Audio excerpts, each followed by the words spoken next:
All right. Hello, everybody. It is October 11th. Yeah, it's 2 days after the first official Eden on EOS election. What a trip. We've got 4 of the chief delegates on the call currently, so it's great. Hopefully, yeah, we'll get more people on these calls, and we'll keep doing these Monday calls, 6 p.m. Eastern or 2200 UTC. And we'll just keep running with these indefinitely, and maybe add another time, do 2 a week or something if there's enough interest. But yeah, hi guys, good to see you again. Hello. Hey. Anything new and exciting post-election to discuss?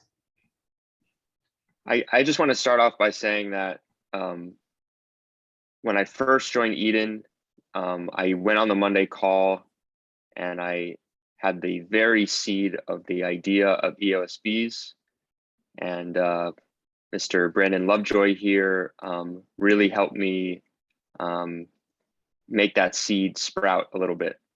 And here I am in chief delegate, and we've got 13 hives now. And so I just want to say thank you to Chris and Brandon. I look forward to these calls every week, and I encourage, we have great discussions here. I encourage everyone to join if you can. Awesome. Yeah, and maybe we'll do a different, I know there's some comments about format. Not everyone prefers Zoom, so, and it seems, And time too. the time of day. Yeah. Yeah. What time have you heard any? Because yeah, you've dealt with a few other regions, I suppose. Is there a better time that's consensus wise that you've heard of? Yeah, I think we should cycle it. You know, 8 hours apart or something Okay. every other week. Oh, instead of like not do 2 a week, just do one at one time 1 week and another time another week. Yeah. Do it on a Monday. Yeah. Yeah, we could do that. Like maybe 9 in the morning, or like not 8 Right. hours off would be yeah, 10 or something. 10 in the morning Eastern, or Right. 1400 UTC. This would be a great thing if we could poll the membership, to find out optimal times for other people. Yep. Okay. I can take that away as a to do.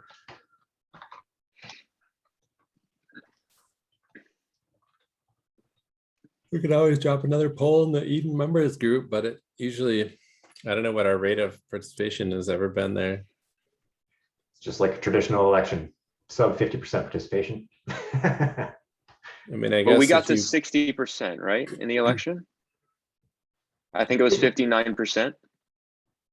Yeah, opted in, but I haven't gone through the rooms yet to see how many no show, Who actually, right, but right.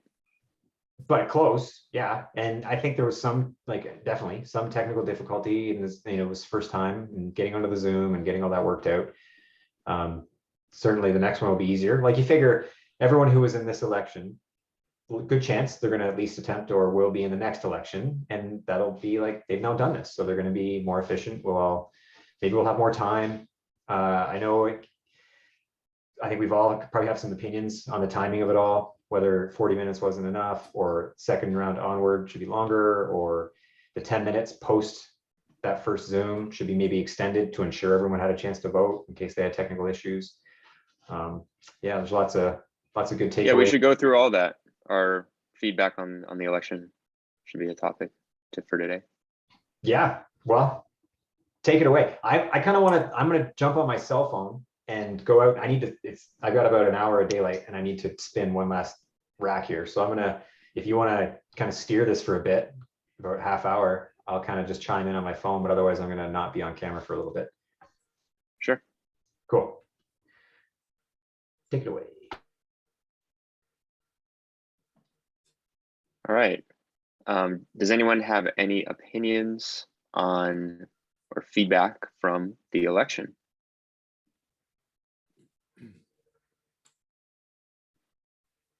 Yeah, I think there wasn't enough time. I think that's going to be pretty universally, resonated among people. So there wasn't enough time during like the meeting, or there wasn't enough time to vote, or? Yeah, I think overall to cram, you know, technical, like sorting out details with the Zoom or whatever, plus, 5 to 6 people giving pitches and then reaching consensus it was very pressed for time. I mean, my groups both made it in time, but it wasn't exactly comfortable. It was very like rush, and I don't know that that's ideal. And then there were a lot of groups that just barely made it, and I'm not sure that that's optimal environment for reaching consensus. To have to operate under such pressure. I mean, but I understand the technical considerations for why it was done the way it was done. And I'm not sure what the solution is to make it longer without some way to make people able to pay for a Zoom, You could just upgrades or re-log whatever. in. You just re-log in with the Zoom link.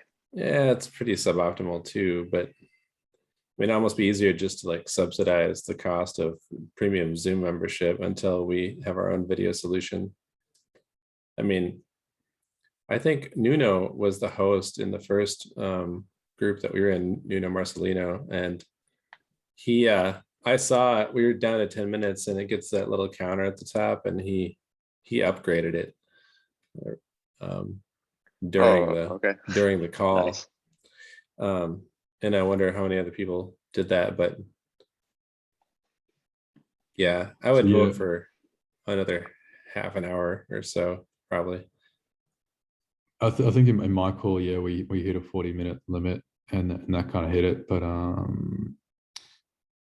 another thing to be mindful of though is that it's such an international thing. So how long was the process in Thailand? Was it what, 3 hours? It was 3 hours or 4 hours? No, it was 5 hours to the very 5 hours. end. Right. Well, if it's 5 hours, and then we make it even longer. I'm sorry, 4 hours. 4 hours. Sorry. 4 hours. Some people are just going to draw a short straw time zone wise. For me, it started at like 11 and it ended in 3 in the morning. So if we're going to make it longer, then Yeah, I probably could have we have to break it up into multiple days. Yeah, possibly. I guess that introduces more problems as well. It does. And then again, we also got to think. Another thing though is, I don't know, maybe there should be like better checkpoints, because I think like people saw like, oh, we got 40 minutes, like let's just I think a lot of people saw the time and thought, oh, okay, let's chat about this and chat about that, and then it was only when it started getting low on time, people then started rushing kind of thing. I think there's also a bit of discipline in sort of not messing around, and I think there's definitely some people that took more time than others and things like that. So maybe rather than just one big sort of countdown, the first 10 minutes it suggests, hey, well, the first 5 minutes, you get a minute each, introduce yourselves, cool, next checkpoint, sell your pitch, and declare if you want to run. I think time efficiency is a thing, because what's that thing? I forget what it's called, but you take as long as the amount of time that you give an A. Like, if you got 2 hours to do something, you will, take 2 hours to do it compared to the 40 thing. And I think initially in the first 20 minutes, there was a lot of like, oh yeah, we got time, and people were, sort of going at a slow pace as well. Totally. Like, for example, I watched one group, can't remember the exact names, but I do remember that one person in the group had these technical problems, and they waited like 4 minutes for this person, like to figure their stuff out. Like they should have just started right away. That's Well, Yeah, and then well, that's an area where I feel like there should be, like, I don't think you can enforce anything, but there's also kind of like room possibly for, we talk about standards or best practices. It'd be nice to build in 10 minutes of fuckery at the beginning. Not that I mean like people are just bantering, but like there's technical problems, there's people that just haven't gotten in the room yet. I mean, I'm going through all the recordings right now, and I could tell you right off the bat, room one took 12 minutes before they even said the Wow. first thing about a proposal. The first person got into their pitch at the 12-minute mark. that And was due to, sorry, technical problems. yeah, it was a combination of them waiting for people, kind of like getting the Zoom sorted out, enabling recording permissions, like all the different things. And yeah, I mean, like some other groups didn't have that problem, and they were just like, everyone was ready to go pretty much in 30 seconds and just started going.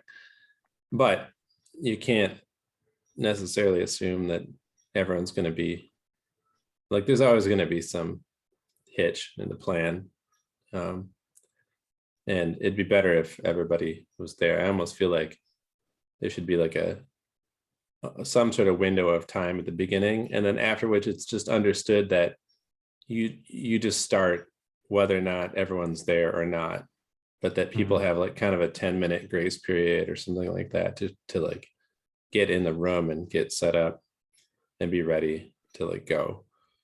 Yeah, another thing I did, actually, I don't think I did do, but I did ask Kenny. I said, "Hey, Kenny, get on a call with me, 20 minutes prior to this thing actually starting, and we'll just test Zoom." I think, sound and video tests should be done by absolutely everyone. Never assume, or always test. So yeah, that should have been done prior to the election, happening as well. So there's a bit of discipline involved there too. But also preparation. Weren't some people using their phones and stuff like that for the call? I believe so. So I was using my phone what was that? Why did you pick your phone other than your computer? because of the background, virtual background. Okay, but I can't do it on my computer. other than that? That's the only reason. Okay. Well, in terms of reliability, typically we found computers more reliable than phones, right? For Anchor, Mm. especially, and some of the features in Zoom, I believe. Yeah. So I think it should be a recommendation that people use their computers rather than their phones as well. Like, it's a responsibility for everyone to be up to a certain standard, of making it happen. I had a backup. I had my computer ready to go if anything was wrong with the phone. But Yeah. no, I agree. What was I don't understand your issue though with virtual background. You're unable to do it on your computer for some reason? Yeah, my computer is an older model. I see. And it I just need to buy won't an handle. actual green screen to do it. Oh, really? Yeah. Weird. Zoom has the magic no green screen needed feature, but I guess that's not available if your computer's. Yeah. I have a 2012 computer. Well, And I've never had a problem with my phone. It's always worked great. So I didn't really see, I didn't have an issue. So it's good. Mad respect for rocking a 2012 computer. That's pretty impressive. Getting a lot of mileage out of that baby. Yeah. Yep.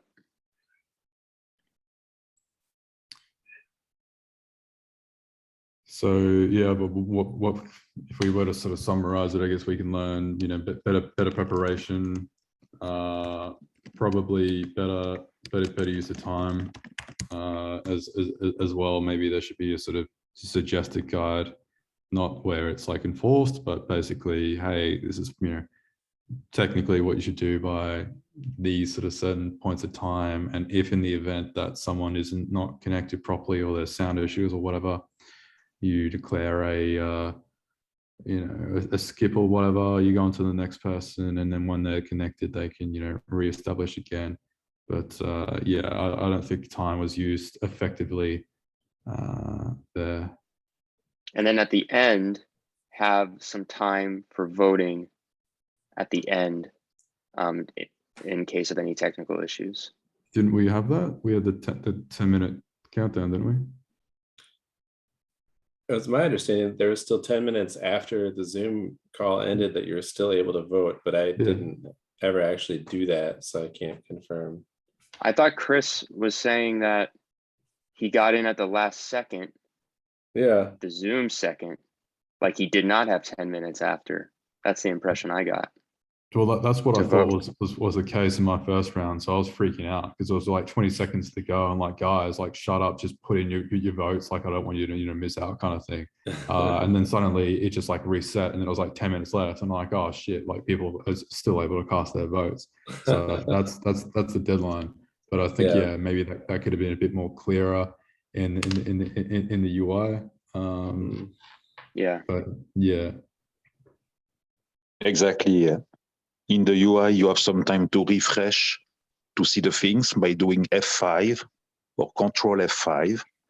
And after the election was done, when you want to upload your video that was not working, you have to do 1, 2, 3, 4, 5 times until your video was up.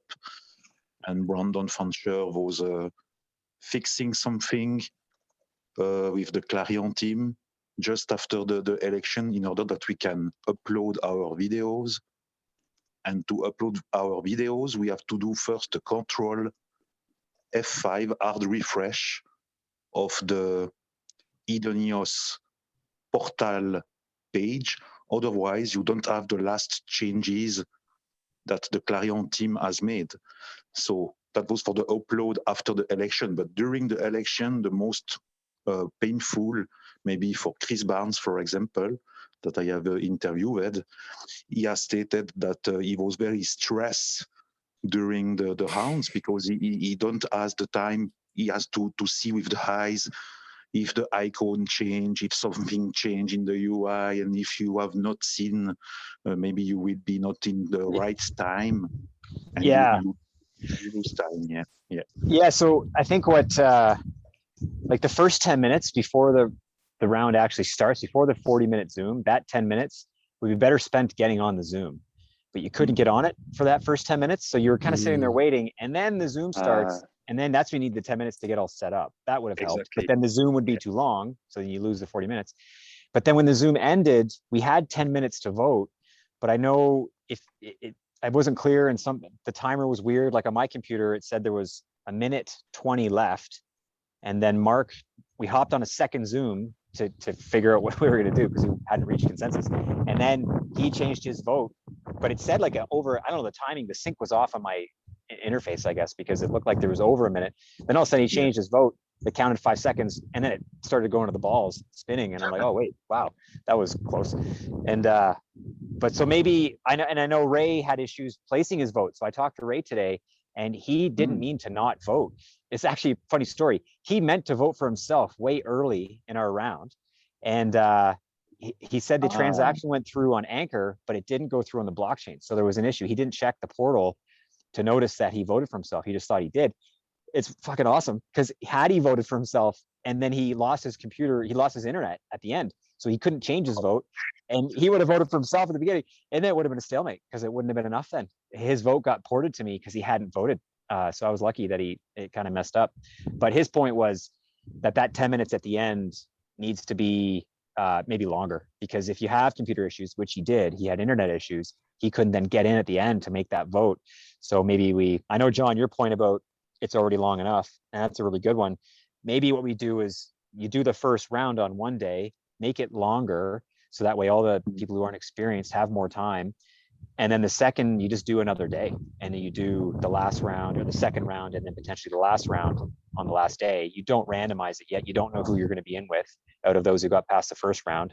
So there's limited ability to sort of game it and know who you're going to be with. Maybe that's a compromise. I don't know. Yeah, I don't know what, like 10 minutes.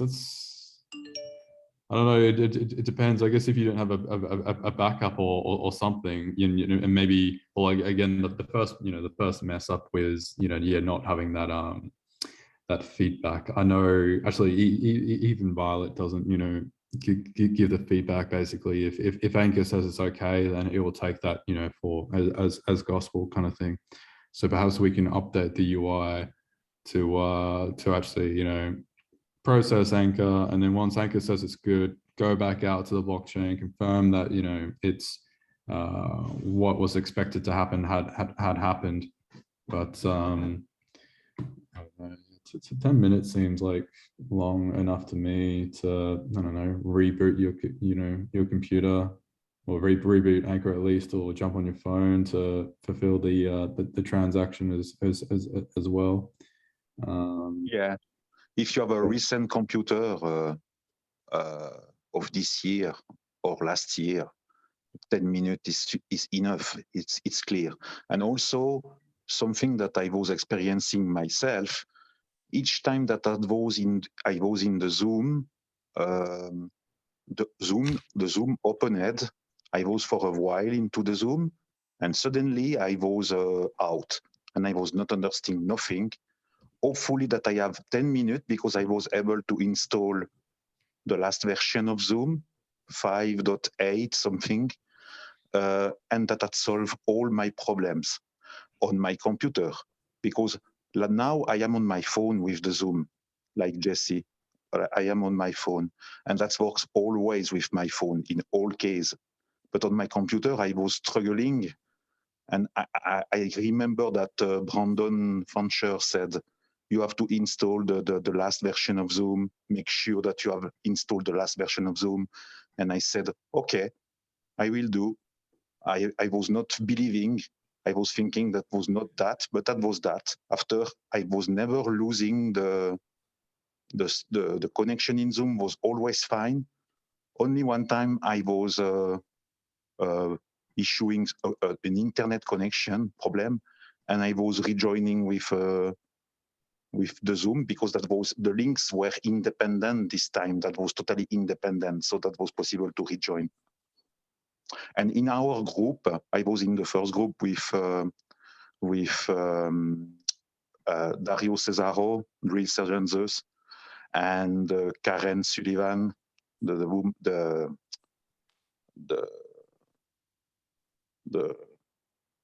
woman of Chris. Sorry for my English.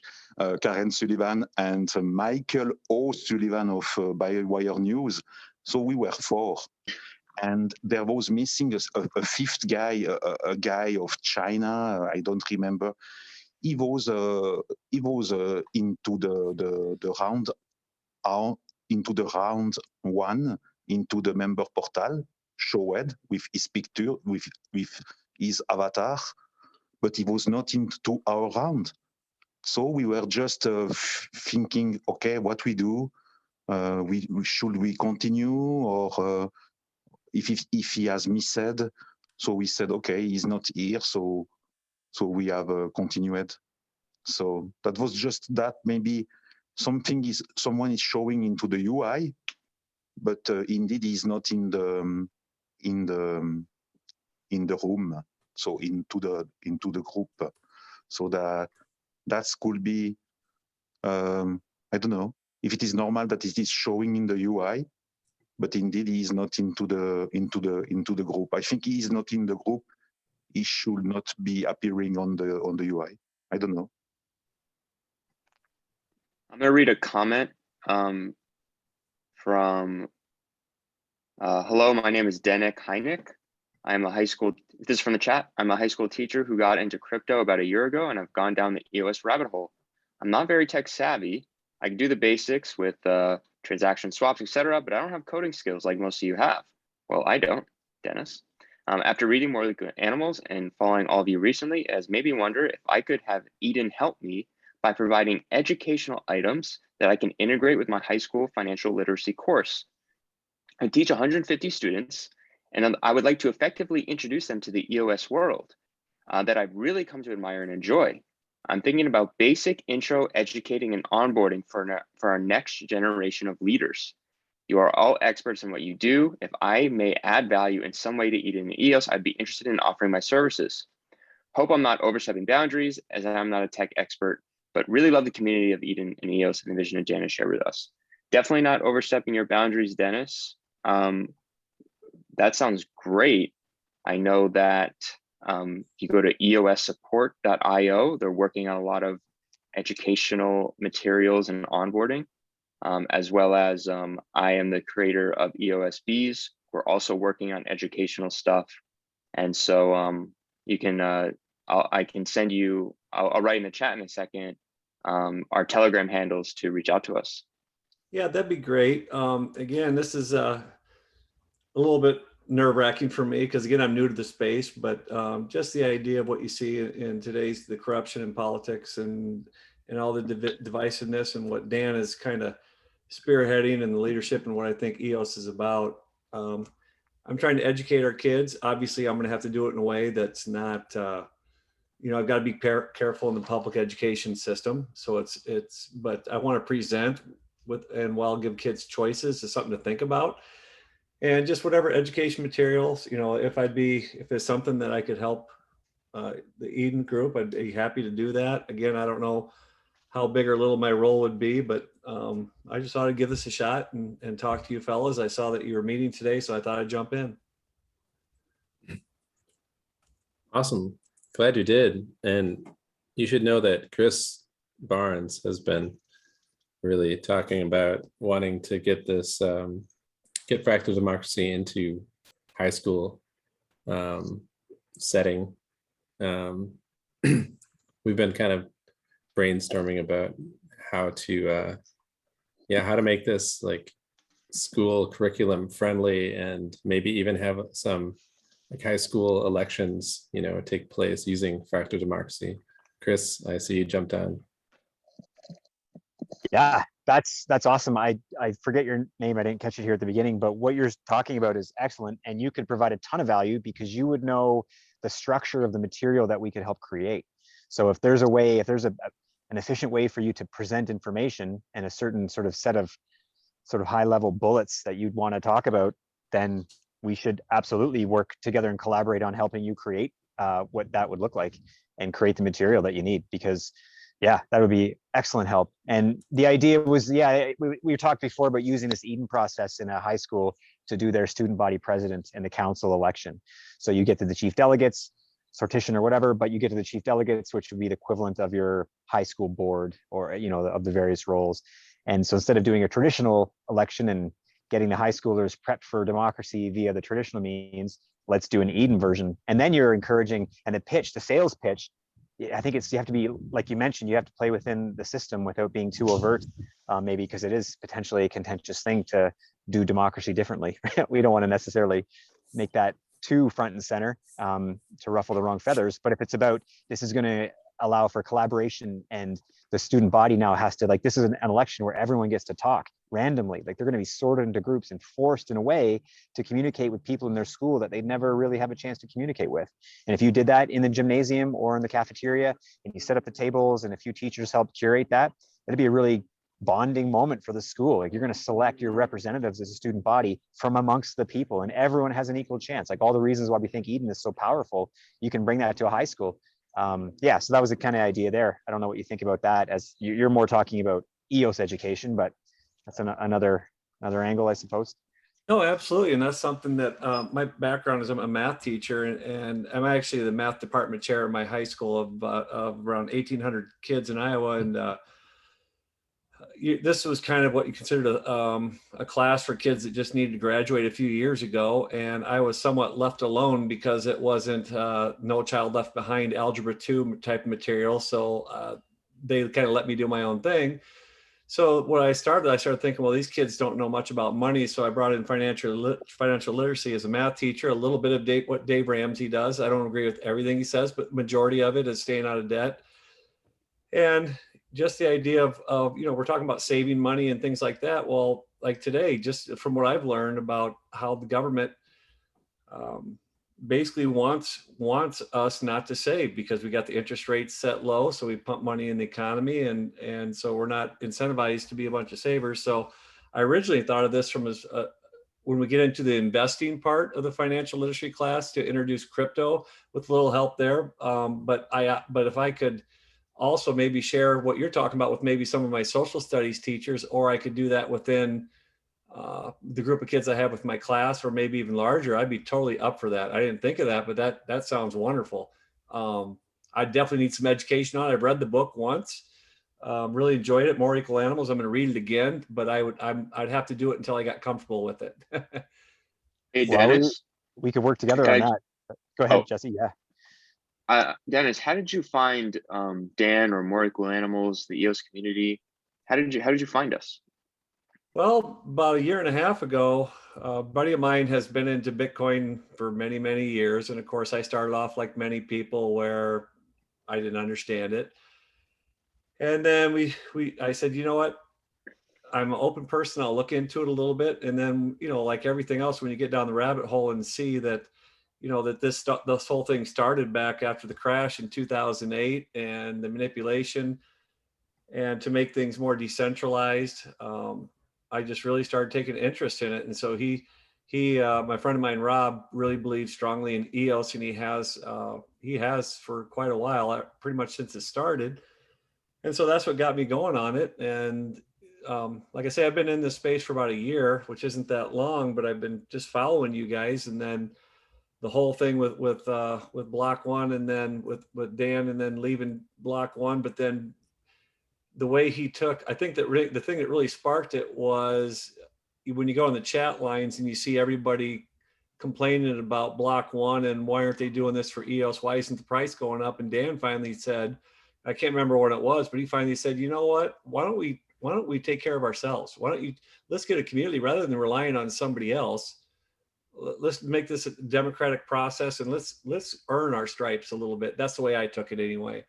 And just the way this has taken off in the last few months, that's kind of the story. I hope I'm not missing much, but it's been pretty amazing. And then when we had the elections, I didn't participate because I'm brand new. Like, I'm not a member of Eden yet. I just tried to get on the other day and kind of follow the steps.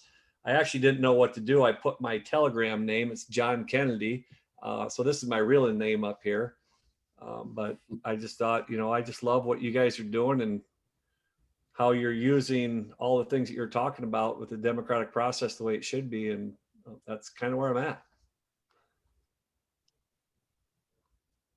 So John, did you put your Telegram handle in the chat? Well, yeah, my name is Dennis, and my Telegram Dennis. name is John Kennedy, because I go to John F. Kennedy High School. Okay, That's where great. I teach. Yep. No problem, Dennis. Okay, I'll yeah, if you can put it in the chat there, just so I don't forget it. We could talk plenty more here, but just generally, I will follow up with you because I would like to understand your experience. Like you're a perfect example of someone who's brand new, and your discovery process of learning about Eden and then trying to become a member. I'd like to understand the issues you've come up with, and how do we make this easier for other people like you? What can we do to make this a more seamless experience?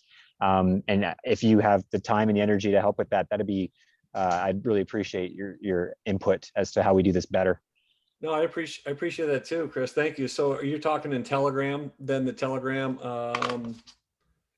Yeah, like I'll reach out to you via your handle there. I'll send you Yep. a private message, and then we Perfect. can continue a conversation there. That sounds great. In chat, and anyway, talk plenty more here, but just want to get that out there because I think it's great what you're saying, and your example is excellent. Being a brand new person who's inspired by the ideas, which are absolutely inspiring, and I think there's going to be a lot of people who are going to feel the way you feel and the way we all feel about how excellent of a thing this is and how powerful it can really become. So yeah, it's excellent that you've come here. Thank you.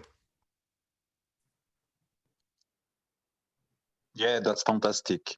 That's fantastic to hear that you are teaching 150 students about, and you are based in US. Yes, United States. Yes. Mhm. Okay, interesting. What part of Iowa are you in? Cedar Rapids, Iowa. It's north of Iowa City. Yeah. Most of my mother's side is from northern Iowa, and I live in southern Minnesota, so we're actually not that far. Oh, very cool. Where southern Minnesota? Just south of Hastings. Okay, yeah, yep. Yeah, you get up to northeast Iowa and southeast southern Minnesota. It's very beautiful up there. Mm-hmm.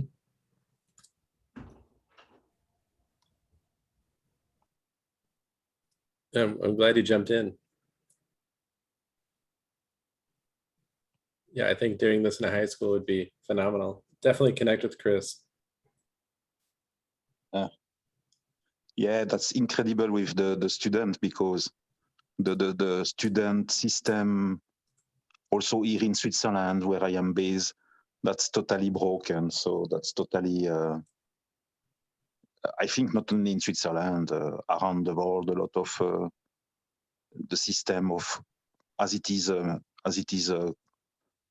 made, that is difficult to teach today sometimes, because you have to follow some old model.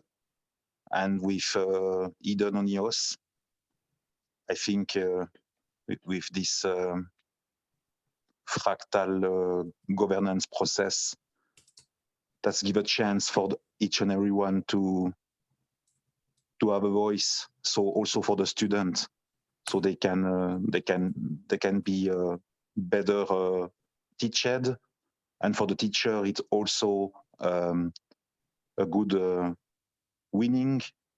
So I think all are winning into the student space by using Eden on EOS, I think.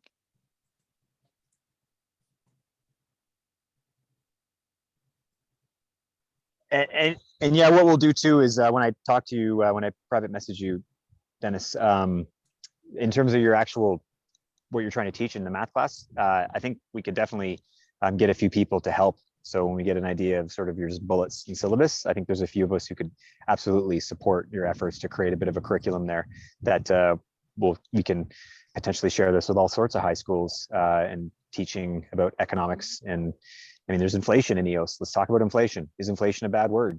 Doesn't have to be, right? It could be an example of where just some nuance in some of these terms that might be interesting to also teach. No, that sounds great. I do have to leave for a little bit, but I'm gonna Chris, I'll be looking for your message, and I really appreciate talking with all of you. I'm gonna keep track of the meetings and join as many as I can. I do teach full time, and I tutor on the side a little bit too. So I've got to help some other kids with some things. So I do have to run, but thanks for meeting you, and I look forward to talking with you very soon. Perfect. Thank you. Yep. I'll be in touch later this evening. Did you put your name in the chat there, Dennis? I did, I think. No, I don't see it. Okay, so this is my name. No, your Telegram handle. Oh.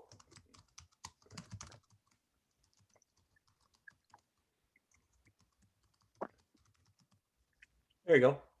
Yep. No, that's not your, like, is it one word, John Kennedy? It's John Space Kennedy is my Telegram handle. It's at, yeah, that's actually where it is. Okay. Let's see. Yeah, it seems that I have already talked with you one time with Nova Crypto, and you are also in, if you don't hear from me, if there's if there's an issue for whatever reason, just come back, or I'm Chris Barnes 1.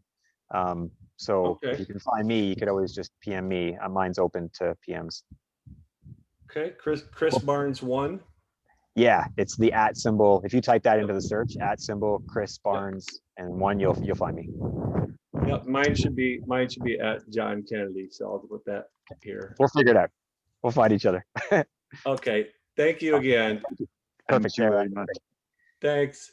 Take care. Bye. Fantastic. So now we know who is John Kennedy on Twitter, because there is a John Kennedy on Twitter.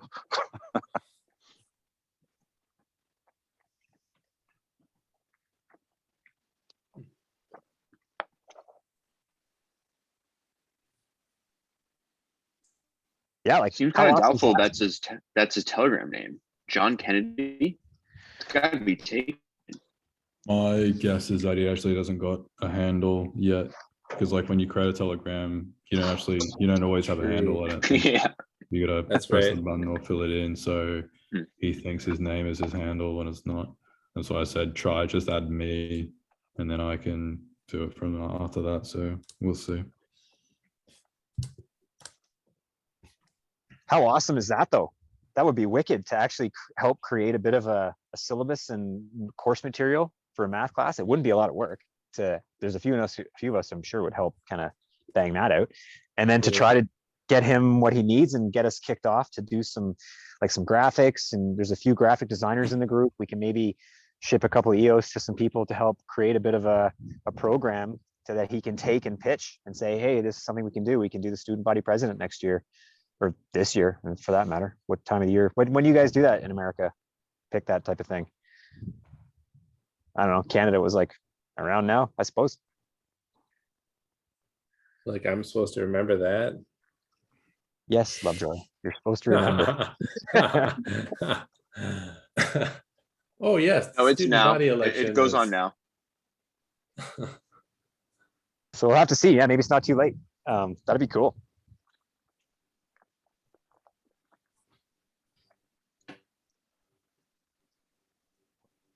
I'm almost done. I'll be back inside. I just gotta swish out my bucket here. So yeah, I'll be in 1 sec. Did we have any further struggles or feedback on the election process?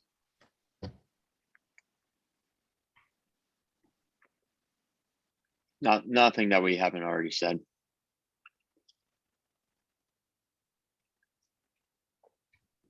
Cool. Cool.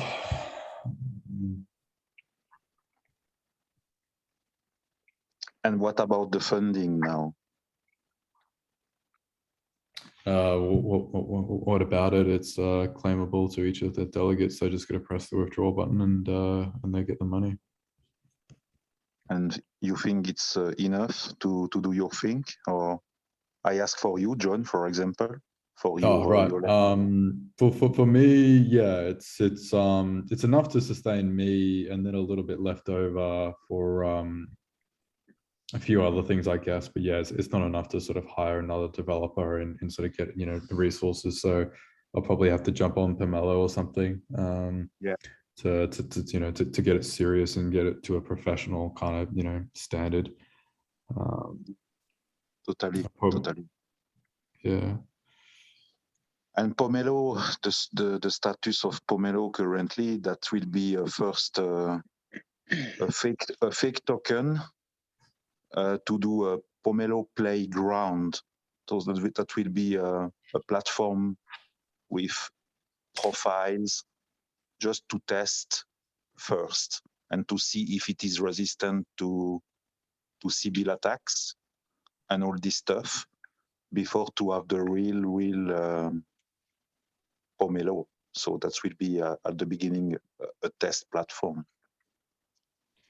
Yeah, well, I'm And not sure how confident you can get in resistance to a Sybil attack if there's no incentive to attack it. Is it like no one's going to go, oh yeah, I'm gonna get all the fake just tokens and repeat ban what the Daniel fake Keys tokens. was stating to me. I am not the creator of Pomelo, but I know that they want to be sure that all is secure, because when it is totally public, they want to make sure that there is no like the S6 Vault or the last time, the hack of the last time. But they want to be sure that all is very secure. So they will go first with a test Pomelo playground where we can create our profile, and the donors can also go into the platform. And when all is sure, all is reset, and we begin with from start with the real Pomelo. That's the goal, and that should be normally in this month, normally, but I don't know. Yeah. John, I'll so yeah, it looks really good. It's first of all, it's a slick interface. It's easy. It's not hard at all. And what I'll do I think it's going to be cool. I'll do like an interview. I'm going to do an interview series with Pomelo pitches. So you can accompany all the written text with like a video, basically, to describe the pitch and why. I think that'd be cool to have like a YouTube channel. Maybe we'll do a playlist off the Eden on Neos one. We'll have to see. But yeah, so think about that when you want to do your pitch. I'll be able to help you with like an interview of sorts to kind of kick it off. Sounds good. Yeah.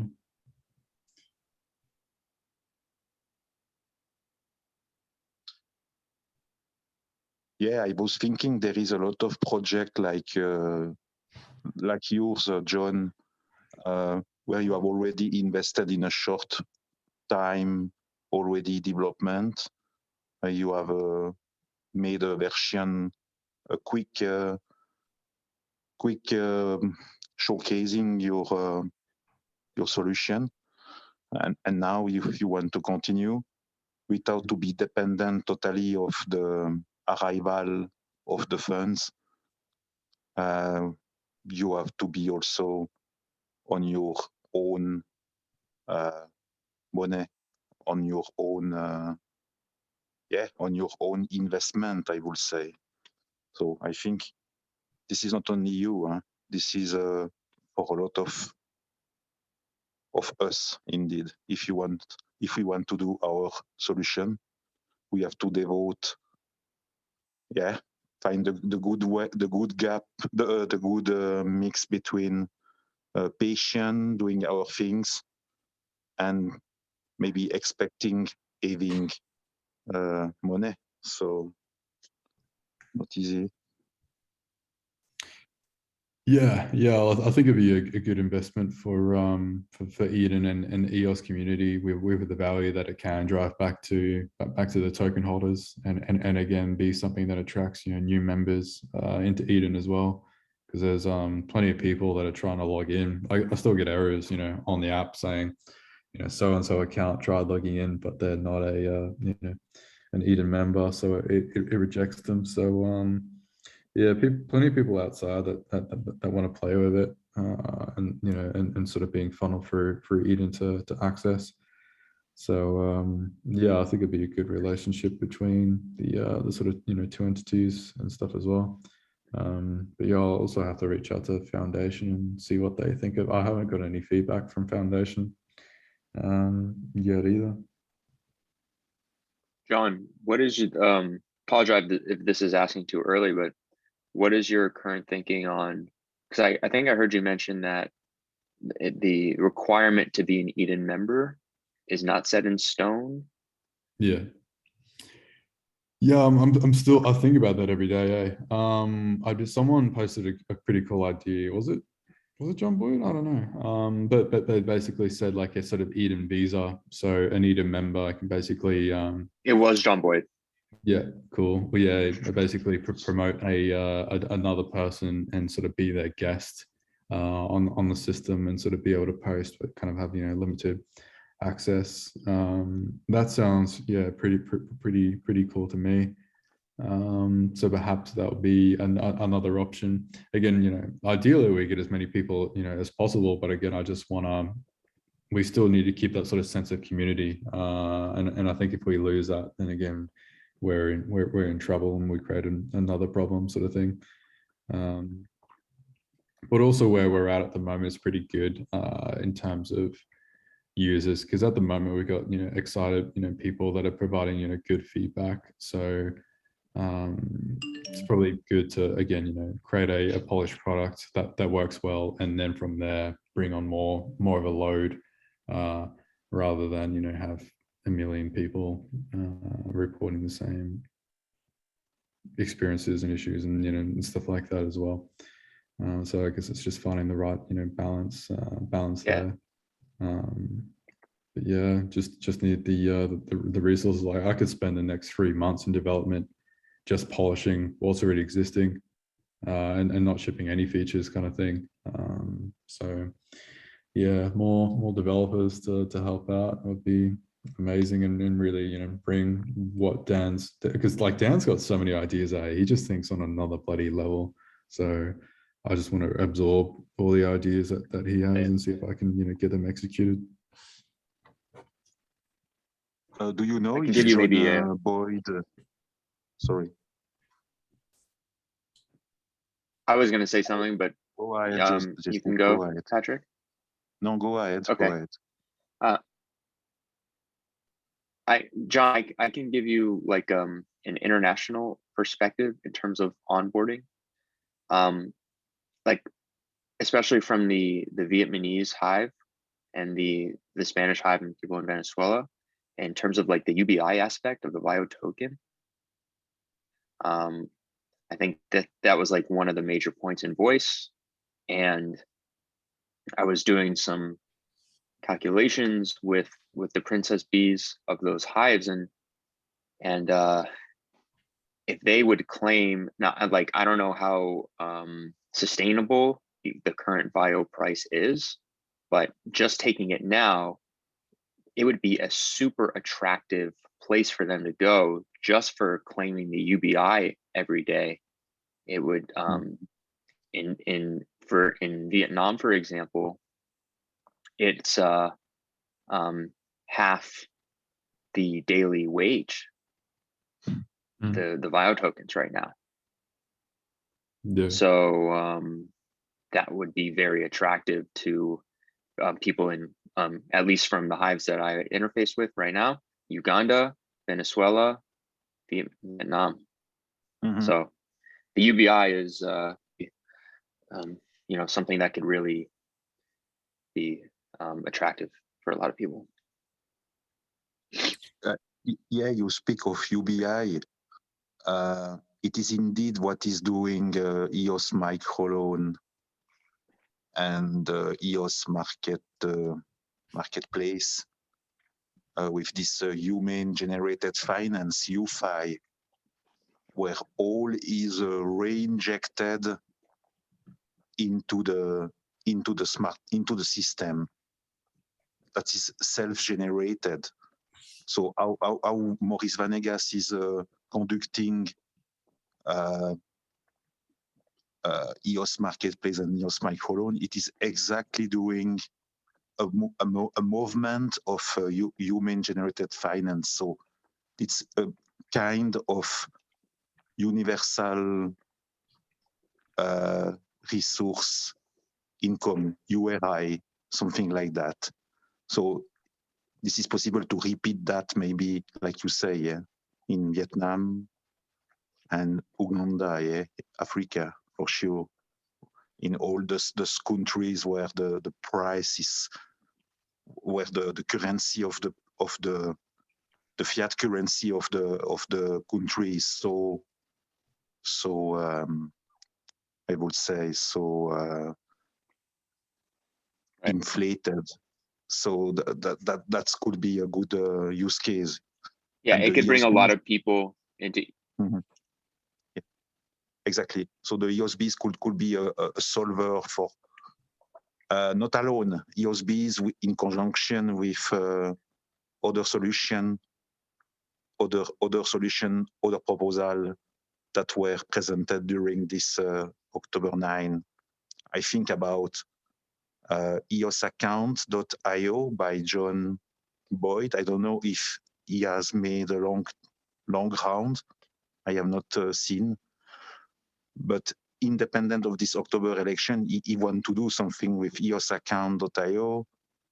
So in conjunction with Violet Garden and maybe EOS in a box, in a way, there are some good possibility for us to create beautiful tool that will be connected with each other. So for example, for the mind mapping, I was thinking with my solution that I am developing now for this end of this year, I was thinking to integrate with Violet Garden, because if I use the Violet Garden, there are already hidden members in, so they could collaborate to enrich mind maps and enrich mind maps and create like a knowledge base, a visual knowledge base. So that's exactly what I want to deliver. So Hey, for John. the, Oh, you're still going. sorry. You got more to say? No. I'm just gonna, I'm just curious, John. have you had much, like, what kind of thoughts do you have on creating value of the VIO token? Like, if you, I'm assuming you have probably got some ideas, because that's incredible what you said, Jesse, about the amount of wage that the current price of the VIO token would mean to some of these other countries. Like that's incredible. And so I suppose then we just need to find ways to encourage the price appreciation of that token. Advertisers, another way. Have you had any thoughts on that, John? Yeah, there's a fair few ways that we can do to bring, you know, sort of additional value to it. So one simple example is you know, the sort of homepage on Violet Garden, right? At the moment, at the top, it's just, you know, join the Telegram kind of thing. But if we wanted, we could auction off, you know, a banner out there, and yeah, so say if it's auctioned, right, and it goes for, I don't know, 10,000 VIO tokens, right? And then so it remains there for, you know, 24 hours a week or whatever. We take that 10,000 VIO tokens and we just, you know, burn it. So that takes the tokens out of supply, and then, you know, and then again creates, you know, more buyer pressure on the bank or pool, you know, therefore just, you know, increasing the price of the token there. And then again, you know, and then it also in development is, again, you know, when you buy a post, right? So every post created has a 7-day bidding process. After that, then again, if you own the post, then again, you can have, you know, certain luxuries against it. And you know, one of which is again, you know, the ability to put an ad or something there. But again, I'm thinking, like, you know, one other idea, right, is you know, sort of renting that ad space out, kind of thing. So, you know, you might not have an ad to post, right? So you can then, you know, rent it to someone else who puts up, you know, their ad. I don't know if it's just me, but you're breaking up a bit, John. Oh, Is he really? breaking up for anybody else? A little No. bit, but not really. Pretty clear here. That was clear. Okay. Yeah. I think when you spoke, Chris, you broke up, so maybe it might be on your end. It could be me. I'm not close to my router, but you're Yeah, for example, now you break, Chris. Yeah, you seems like you're waking up, Chris. It's on your side, yeah. All right, but that was, Okay. but John was just about to say a new idea, I think, so.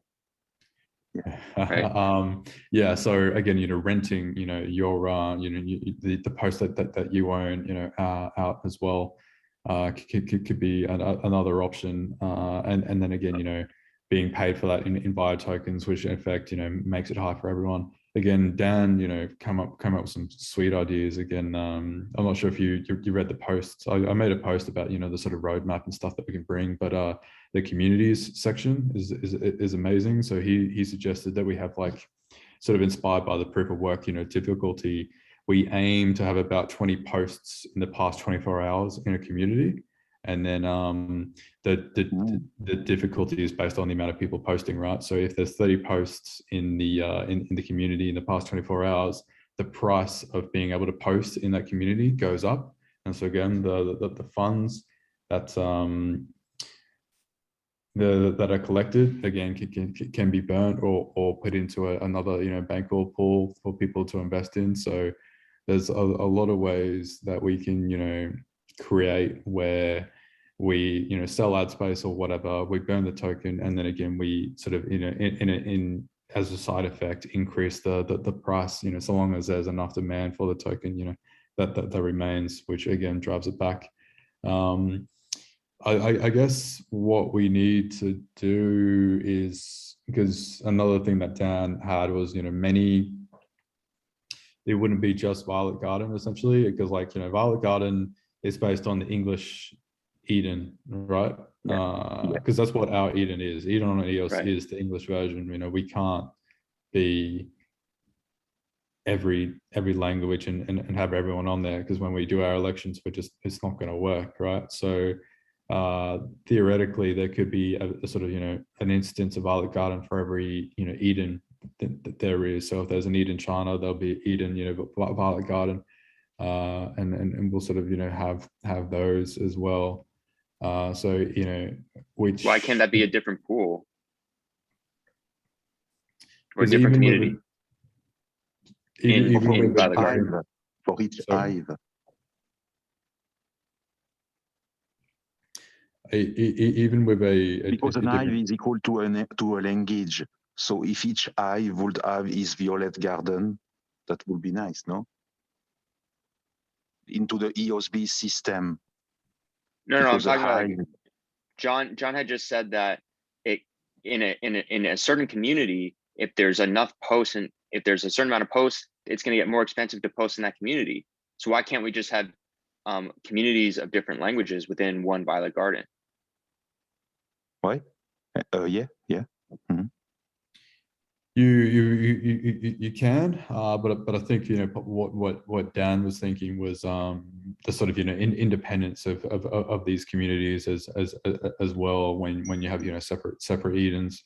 So each Eden having their own you know, Violet Garden, and therefore their own sort of income and stuff like that increases, you know, their independence kind of thing, rather than it all be sort of, you know, controlled under the one central flag. But I don't know. I'm still sort of, you know, thinking it over. So it could be you know, a bit of both. But again, I think we are. I don't know that there is, well, at the moment anyway, there's a sort of, you know, language barriers that we seem to be hitting as well.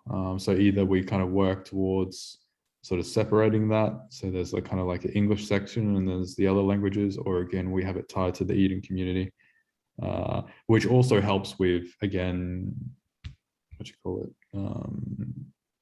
onboarding, right? Because again, if it's just tied to us, then again, how do we get new users if they can't speak English? Like, how do we onboard the Vietnamese if they can't join Eden? And then, you know, if do we wait for them to create their own Eden and then allow them to join our Eden, or again, do we just let them have their own thing with their own economy and their own independence? Because again, it's about, you know, maximizing independence, isn't it? And would that be a different token for each Yeah, Eden? yeah. But you're just, I mean, creating one token is, in, at least from my view, like risky enough. And to be responsible for creating multiple tokens, it seems like it would be safer to keep it under one token, no? Not necessarily. If, you know, if you've got, or, you know, if it were under one token, then again we would have to trust, you know, an Eden community, right? So technically, say we trust one Eden community and they go corrupt, and they don't follow with the video process. They create a ton of accounts, and then with these accounts they start claiming, and they hit the claim button, and they take all the UBI, and then, you know, with those UBI tokens they sell. Right. And again, independence, again, you know, part of it, you know, part of every Eden community is being independent, right? So we're not letting them be independent if or we're not helping enable their own independence if we, you know, force them under, you know, our sort of, you know, umbrella system as well. So and again, I wouldn't be creating the token myself so much. They would just be given the software. It would sort of be like a white labeled solution essentially, where, you know, because I think that's the future of, you know, the Eden OS, you know, sort of framework, right? You know, you basically go to it, either you deploy your own contracts, or again, it's all done for you, but you go, you know, new Eden community, and you spin it off, whether that represents a school, whether that represents, because, you know, you could have that for a school, right? You know, you could have a Violet Garden for a school even. Exactly. Yeah. So you're implying that the code will be open source, the Violet Garden code.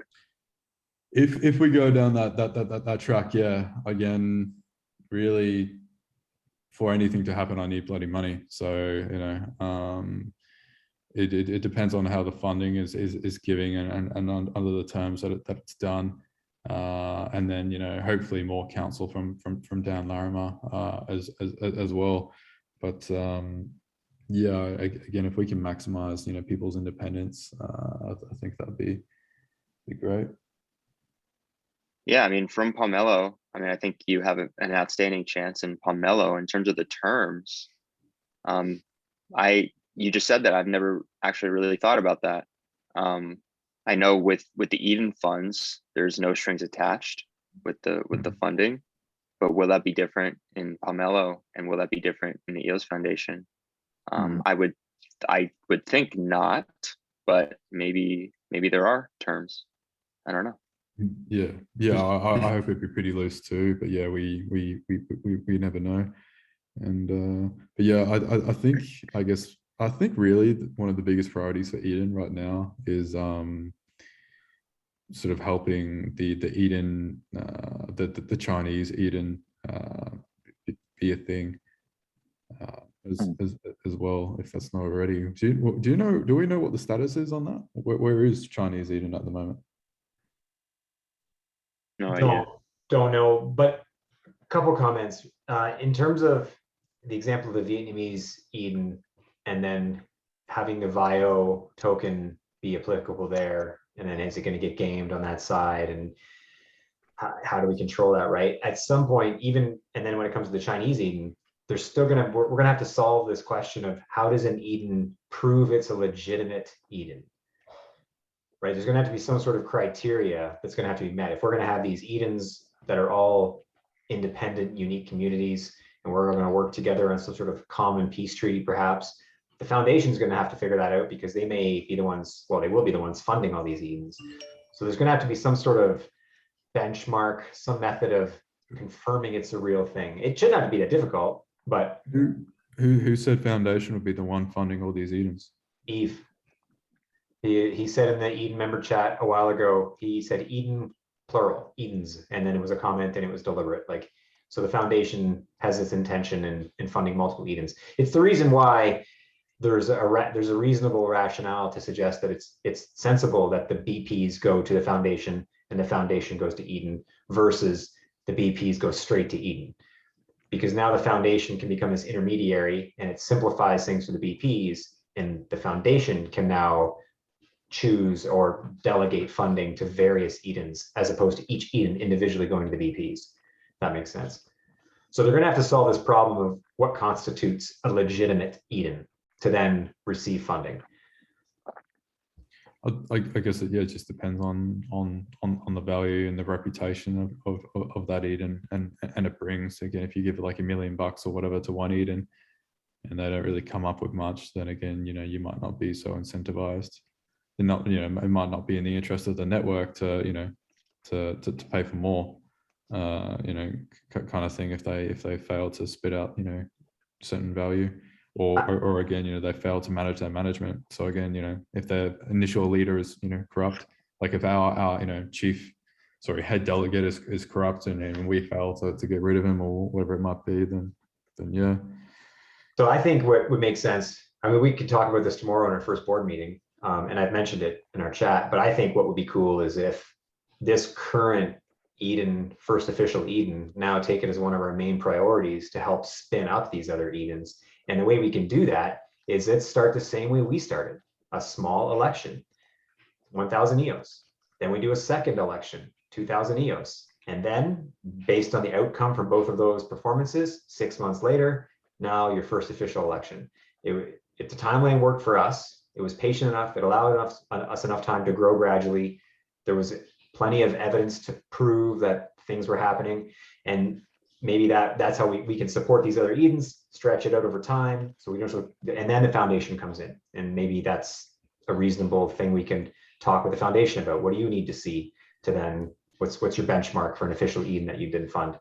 But we could fund it, right? 1,000 EOS from Aaron's chief delegate amount is fairly nominal. I mean, it's meaningful, but it'd be over the next 3 months. I think that might be a good place to put 1,000 EOS and have the Chinese and Korean kick off and have their first trial election in the next month, for example. I don't know, but maybe that's too soon, but something like that.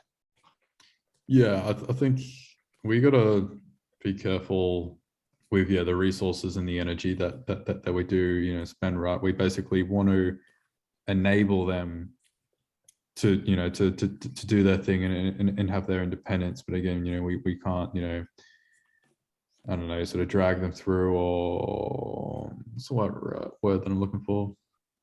I don't know. You know, they need to put in, you know, the blood and sweat, you know, themselves kind of thing, and we can't invest, you know, too much of our own, for, you know, for their independence.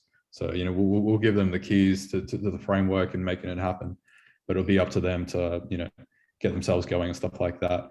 And again, you know, EOS Foundation is influenced by the block producers, right? Because there's the block producers that are giving them the power, and, you know, so block producers, most of them are Chinese. So in theory, we shouldn't have to do too much. We should just say, hey, here's the software, it's already open source. Block producers, being Chinese, if they're supportive, you know, that they can do it. So there should be little help from required from us to make that happen. Whether or not they need test elections, I don't know. You know, part of the reasons that we had test elections was, one, just to see if it works socially, and then two, to see if it works, you know, technically as well. I think we've fleshed out those, you know, those tests, and we've kind of proven it can be a thing. So the only difference in this scenario is just simply, you know, language and less practice. But yeah, I reckon putting resources behind making because I think the portal that we got, the election portal, the Eden OS stuff is still all English. I don't think it's been set up to support international languages yet. So we update it to support international languages. We add the Chinese, and then yeah, we find their initial group. Maybe we take, technically, because we bootstrapped our Eden with 10 members or whatever. They had the initial, you know, core. So technically, we could find a few Chinese members of our Eden group and say, hey, bootstrap, away you go. And then they can do their thing and start onboarding, and then, yeah, be up to Foundation as to how much they fund them. Yeah, and that's the part that I'm suggesting. I suppose we have a difference of opinion, where I don't think it's wrong for us. We've been given handouts. Dan donated money. 1,000 EOS wasn't that much money, but it was enough to prove and give enough incentive to have enough people who want to join, and you ran through it. But yeah, I guess the foundation could just throw them down. But what about the Vietnamese? What about the Spanish? What about the German? There's going to be a lot of, so then how is the foundation gonna, I guess they just knock on the foundation's door and they have a one-on-one. I don't know. Anyway, there's a lot of ways that be streamlined. Yeah, it will be up to the foundation, but again, we you know, it is a, you know, our time, our energy, our money is a scarce resource. So again, we got to give it to, you know, the biggest, you know, fish kind of thing, and the Chinese are bigger than us. So I think yeah, that they need the Eden group, and then if, you know, the Germans are big enough or whatever, then they can, you know, spin off their own. But we can't, you know, say, oh, we need to support everyone, every language. Pick them off. Oh, yeah, we should. I mean, we're the first one. Not right now. We don't have the energy. We don't have the resources. We don't have the time. We got to prove something that we can build. We still got to prove the English version of Eden now. We've still got to prove that we can get shit done and make things happen now. We can't just burden ourselves with all this extra weight of trying to carry all the other communities behind us before we've delivered anything ourselves. Well, it's not like Chris is suggesting we launch like a dozen different language groups like in the next 6 months or something. But if we spent a little time with one or two of them trying to like get them stood up, I think that's reasonable. Like Spanish speaking group and Chinese, and I mean Korea is pretty much ready to go for that matter. Like Han and his crew. But yeah, I mean, anyway, we can debate this, but I actually wanted to ask a question, John. So I didn't watch your election video yet. I'm slowly going through them all. But you pretty much ran on Violet Garden, right? I ran on Violet Garden, but also a redesign of the sort of redesign and rebranding of the current Eden thing. So again, we've got the Eden OS, and then we've got like the Eden site ourselves. I don't think the Eden site that we've got is up to standard. Is it like EOS Community? So I think we need to sort of rebrand there. We need a better image to sell to the public. For Eden specifically? For Eden, yeah, or Eden on EOS. Eden on EOS. Eden on EOS, which then talks a bit about Eden, and yeah, sort of sells the idea of Eden as well, but mainly for Eden on EOS. And the funding that you have as a chief delegate, is that like, where does that get you in terms of like, I don't know, what you need to do both things? Like, and how much more would you want in order to?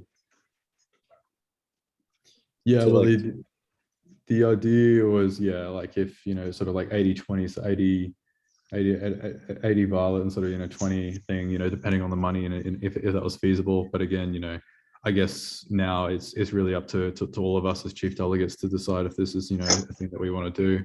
Ideally, we all, you know, chip in for and well in agreement, because, you know, obviously it's not something that I can do, you know, by myself. This has to be something that Eden is officially, you know, behind.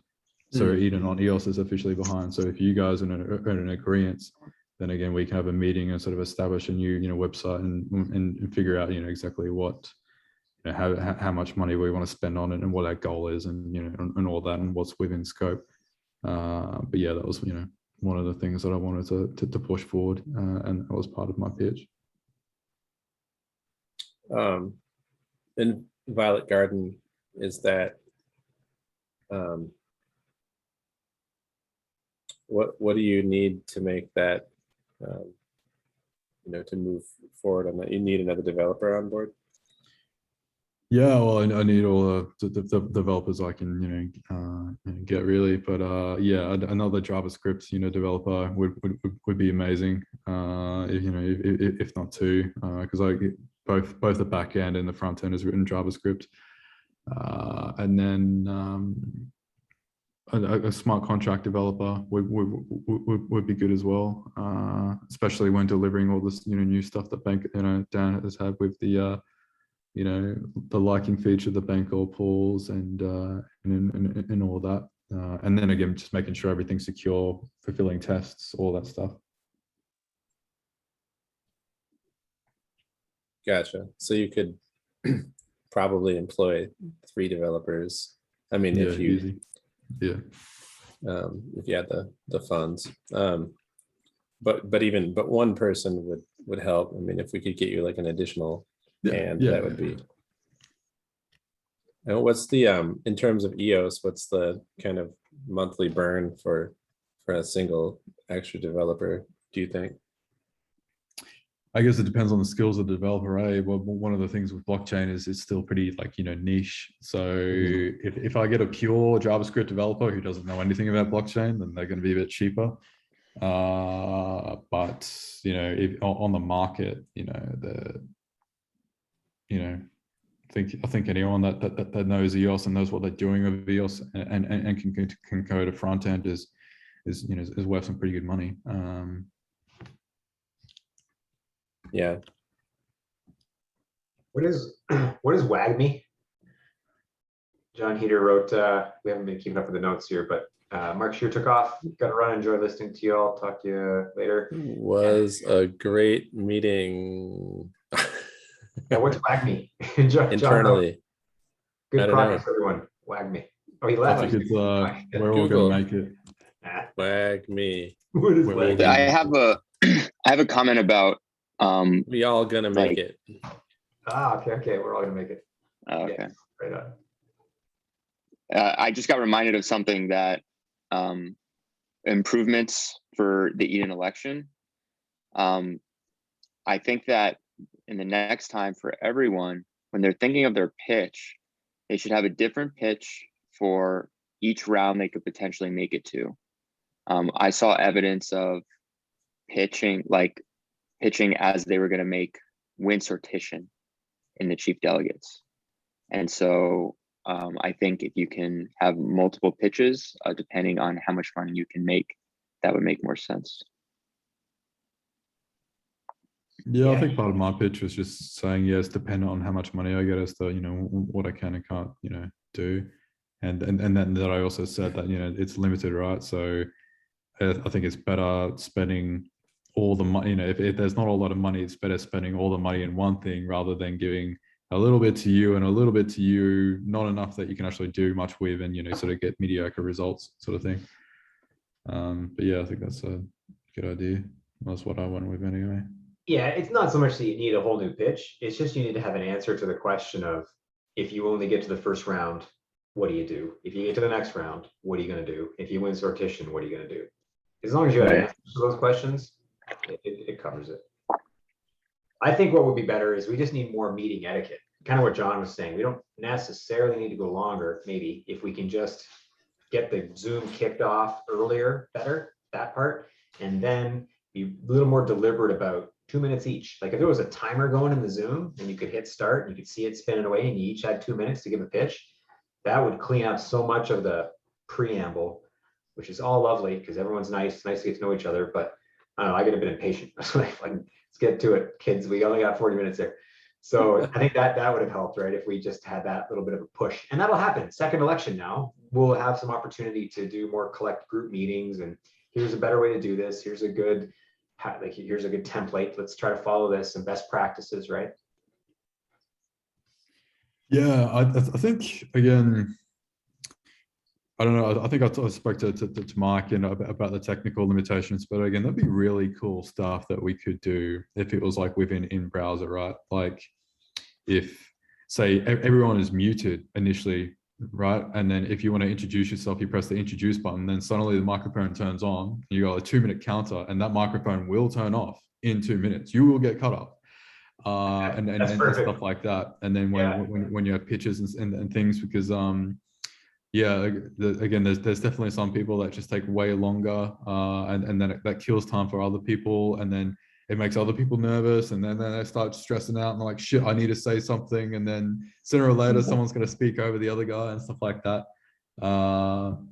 So yeah, maybe that can be done in aiding, but at the same time, these are also skills of just being a human as well, right? So and it's also something of, you know, being a community. So I don't know. I guess there's a cost to that as well. But again, you know, it'd be cool to have sort of extra integrations, you know, there too. Yeah. Yeah, definitely. That'd be pretty cool if the mic just automatically turned off. That'd be fantastic. Yeah. Come on, get it out. Practice it, and you practice now. Like it's literally like Shark's Tank or Dragon's Den in Canada. Like you got your pitch. Practice your pitch. That's, you know, set a stopwatch, set a camera, record yourself doing it. What is the Canada version called? It's called Dragon's Den in Canada instead of Shark's Tank. Oh, okay. That's where Mr. Wonderful cut his teeth. That was the first one he was on. Okay. Kevin O'Leary. Especially if you had like limited mic time. So like, I don't know, everyone's got like a 10-minute allocation of mic time. So, you know, you might spend your first 4 minutes doing your introduction, but then after that, you kind of, you know, save it up. So you got a bit in reserve for like conversation. And then maybe in the last 10 minutes, then it's unlimited and you can speak as much as you want. So stuff like that. I think it possibly make it, you know, go smoother. But again, that is hard to do on a technical level, and opens us up to more opportunities of something going wrong. You know, halfway through the meeting with like, oh shit, you know, we're gonna come up with a you know, impromptu Zoom meeting to replace it or whatever. But yeah, that'd be neat. Yeah, definitely ease into, I think, just keeping it. We could, the next election is in 3 months. If that's the time frame we're shooting for, there's a lot we can do between now and then just to get people better prepared, and 40 minutes may be sufficient. I don't know, 6 people, 40 minutes, that seemed too tight. I feel maybe the rooms have to be slightly smaller too, then that's just a consideration. 5 people max. Especially that second round when everyone's already got a pick. First round, I think you can get away with it because you got a few people who aren't voting. That works better. But that second round, I think it needs to be longer than 40 minutes personally. Yeah, a little bit longer. I mean, Everyone's extra 10, 15. Yeah. And maybe that's just, yeah, somehow we put some money aside, and for each election, a few people are getting a premium count out of LinkedIn or of Zoom for the short duration you need it for. Like you buy a month thing and you just somehow we set that up to at least one person in each room can have a longer version, and then it's a 55-minute call. And that wouldn't be too much of a hardship for even yourself, John. I know 3 AM, that's super late, but 10 more minutes won't blow you up, and it'll make I think, a big difference in some of these rooms. I know in my room, 10 minutes would have been a world of difference to save a lot of stress, because yeah, there just wasn't enough time. And also, I remember Dan mentioning that the final sortition next time will be right away. We have to wait an hour for that to happen. And so for John's comment about, oh, it took 4 hours, if we go any longer, we're gonna cut an hour next time because of sortition. Yeah, I was gonna say that hour wait was a bit long, especially when there's nothing you can do to impact it, right? So then I was like, oh fuck, like I'm ready for bed, and now I'm just waiting for this countdown to figure out, because didn't want to be rude and bail out, but it's bloody intense. Listen, I'll just find out in the morning. Fuck, what does it matter at this point? just figure out when Well, I was confused because when we started that last conversation, Fansher kicked it off with like, okay, everyone, we're gonna have a 40-minute conversation with the delegates. And that's why I was a bit impatient at the beginning, because I thought, all right, we've only got 40 minutes. Turns out we had like practically 2 hours. So I mean, that was it was neat. Why did it take that long? Does anyone know? I don't know. Hey, I have a random idea with respect to the Zoom thing. Given that, like, I noticed I authorized a Zoom, application that Eden OS is kind of functioning as like this authorized application on Zoom. What do you guys think? I don't know if any of us can answer this, but don't you think it'd be feasible for the Eden OS application to kind of make a deal with Zoom so that anybody coming in through that application would just, even if we could just get them to like make sure that we had like an additional 20 minutes or something besides the 40 for any participants, or like have Eden OS as an organization pay for anybody that's participating in an Eden based election to be have the time that we need. Like maybe there's surely there's like a corporate version of Zoom, right? So maybe Eden could register as a company, and then basically, because there's still the 10-minute window to create the Zoom, so maybe if you had API access as well, you just swing them access, and then they've got like an employee account where they've got unlimited or whatever. But again, I guess that's another reason why it would be ideal if we had our own solution in browser, one, so that we control, the microphone, but then two, the sort of independence of it, right? So then, say if you tried doing this in a closed network for whatever reason or something like that, then again, you'd be able to do that, in a decentralized, manner. And we'd be able to operate without, Zoom and further increase independence too. Or China? Can China like what if there's like, is there a firewall issue with Zoom in China? I don't know. They have a different equivalent that they were trying to figure out how to use with the Eden OS, but I can't remember the name of it right now. And I'm sure, I guess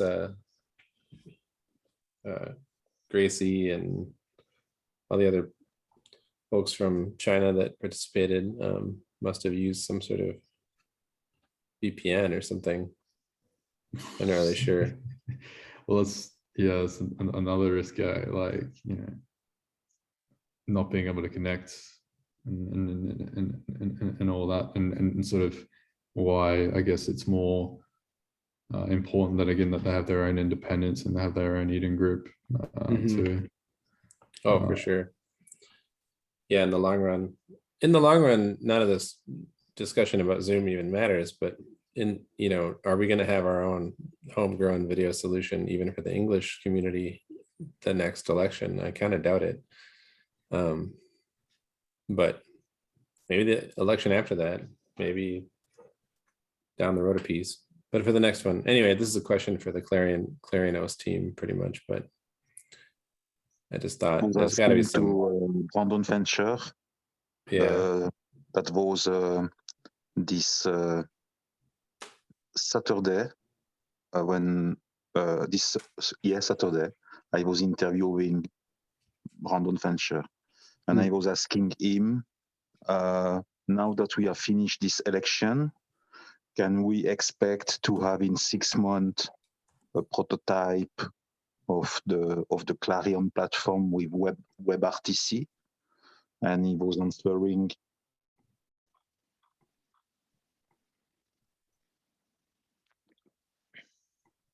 You cut out. Did you cut out for other people? Yeah, you cut out. Yeah. He was inferring ... Suspense On is the killing best me. part too. Man. I think it's, Seriously. yeah, I'm pretty sure Fancher said that he didn't have any time frame yet. That was the paraphrased answer of the question. Oh, what a buzzkill. Yeah, I think Fancher's answer was, we've done a lot, we're tired, let's let us regroup and Yeah, it would be bloody hard work, that stuff. That is not easy.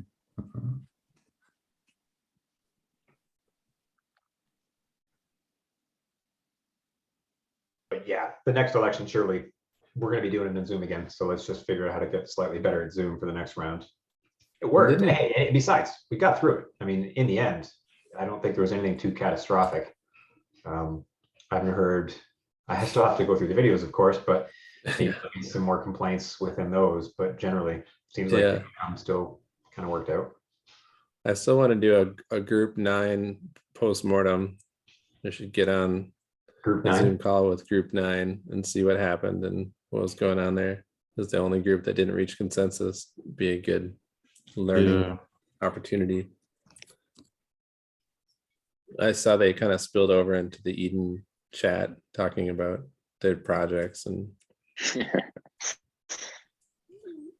so and situations like I would hate for people to not be reaching consensus because of just time constraints and stuff like that. Like if you have 3 really passionate people and maybe they would find a way to incorporate aspects of each other's projects into, like, you know, one person would be like, okay, I think what you're working on is great, and you know, I'll commit to using a portion of my funding to support you, or we'll find a way to work together in some way, shape, or form. But they couldn't get to that point in the conversation because they'd only gotten so far as like, I want to advance because my project is like awesome, and and then, you know, it takes a little while longer for people to kind of soften and, you know, yield a Hey. little bit. Chris and Jesse, have you guys? Oh, sorry, no, just Chris. Chris, did you not upload your video for round 2? Yeah, what's going on with your videos, Chris? Neither of your videos are up. Listen, I was fucking stressed, okay? And and then it stopped working. I tried to upload them and it wasn't, it kept time. I was one of the people having issues that they fixed. So I put a request into the Eden dev team. Are they going to open back up the ability to upload? Because that 45-hour window passed, or 48-hour window passed. And it, Fancher said, yes, they're talking about it. And I think they will. So as soon as as soon as I can, I'll upload my video. We may just put it up on YouTube. I have it. So, and we're putting them up on YouTube anyway. So maybe tomorrow I'll just get it up on our YouTube and they'll all be on the Eden channel. Oh, okay, so you got the video, but you just can't upload it to the portal. Yeah, it won't let me anymore. The 48-hour window is passed, and It's- now there's nothing for me to click on to upload it. They said they were gonna change that, so I'll fix it. Yeah, I didn't Maybe I somebody- didn't understand this window. 48 hours. What was the significance of that? it's there's got not to be enough. some time limit to. Why? Yeah, you can't change it after the fact. It's true. It's a good point. It could be a week. It's not enough. 48 hours. That was a Saturday. You have to be very available to do so, and that was not working. That was not working. If we said nothing on Saturday, they will not make a fix in order that we can upload a video of 450 megabytes. So because the video was very wide, 450 megabytes, something like that. And after 5 minutes, there was a timeout, and an error that the video was not able to upload it. So Yeah, you that- waste your time. You waste your time. So 48 Mhm. hours, it's very, very, very Yeah, nothing. no good. And it was Canadian Thanksgiving yesterday, so we didn't eat turkey, we ate a roast, but whatever. I didn't have time. Yeah. Just to come back when I was cutted before with my internet bullshit connection, I was stating, the Clarion prototype, maybe in 6 months with WebRTC.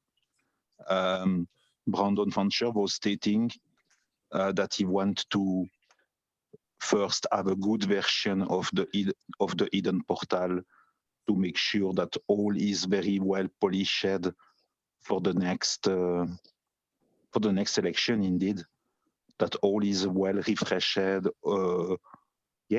all these little glitches are behind, and the communication tool would certainly stay Zoom in 6 months. But that would be nice if we can have a Zoom where we can prepay for business accounts in advance, and not to be with the free version like now, I think. Yeah. To maximize the chance for the people to stay into the call.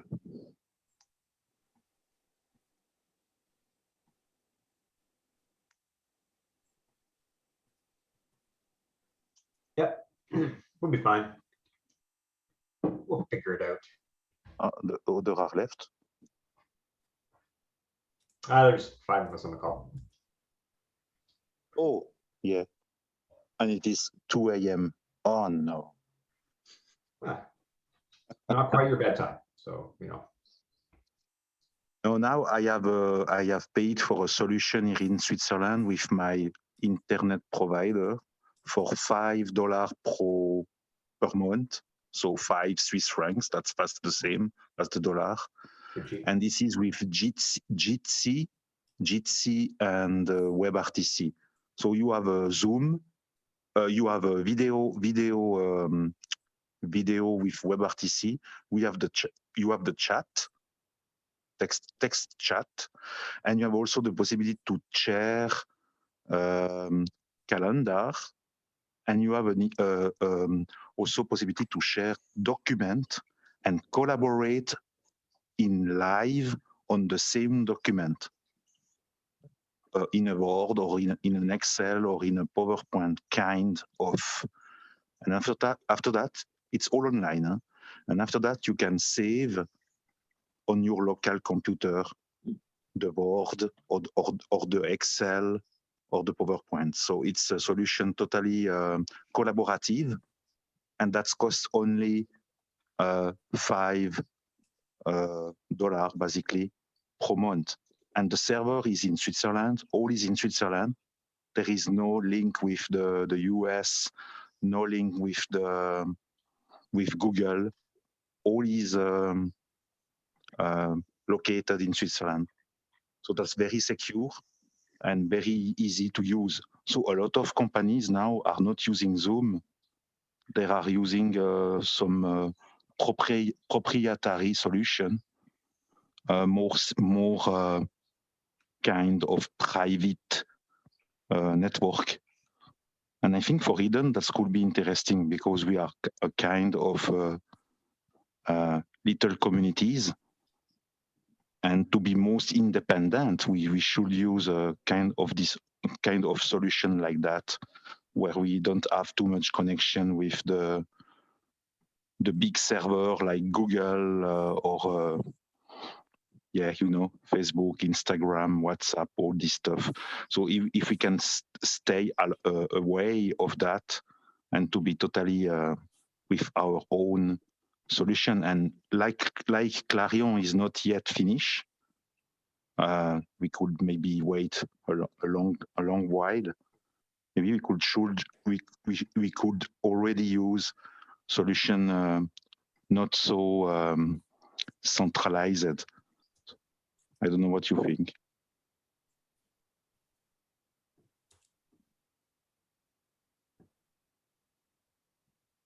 Yeah, I don't know. Not sure. What time is it for you, John? Early in the morning? It is almost 10 o'clock in the morning. Oh, that's a nice time. Hmm. Wait, where are you, John? I'm in Brisbane, Queensland. Oh, okay. Land Is of- How's a light?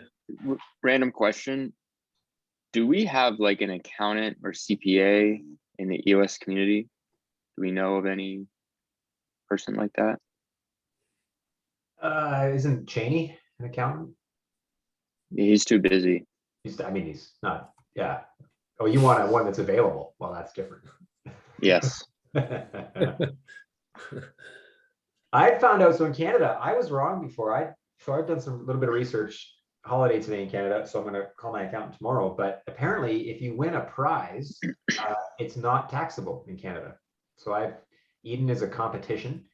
And so if I win funding in a competition, I don't have to pay tax on it. Is Pomelo a competition? I don't know. What about Pomelo? It's good. I don't know. Crowdfunding? It's a crowdfunding platform. So Crowdfunding, yeah. I don't know how crowdfunding Yeah. fits. it's That's not a SIPA. Yeah, sure, it's SIPA. You have to pay something.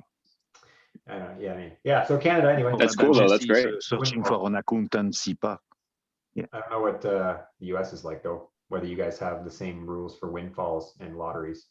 I think We have to Switzerland pay. is like that. We have to pay twice, once for Canada because you don't pay, and then once for ourselves. That's Well, Exactly. someone's got to do the heavy lifting. Obviously, it should be our Thanks, best Chris. friend for the South. uh Hey, neighbors.